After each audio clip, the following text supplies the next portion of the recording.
course, Trump persecution extends beyond college students. Border officials in Houston detained and deported an Australian man who had more than a year left on his work visa.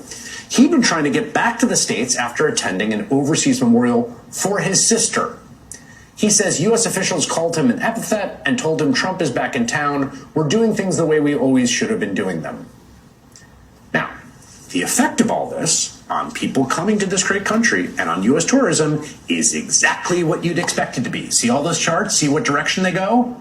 It's from the Financial Times, and it shows how travel from Europe to the U.S. has already cratered under Trump. Foreign dollars that would have flowed here, not going here.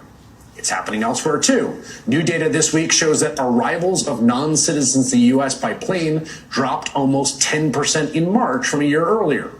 And Canadian flight reservations to the U.S. are down 70% through September versus the same period last year, another study found. That's Canada, which accounts for, get this, more than a quarter of tourism to the U.S.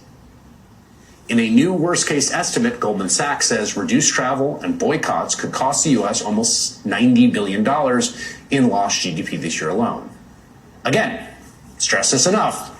That's money that flows from foreigners to Americans that Donald Trump, in his infinite wisdom, has decided to possibly choke off.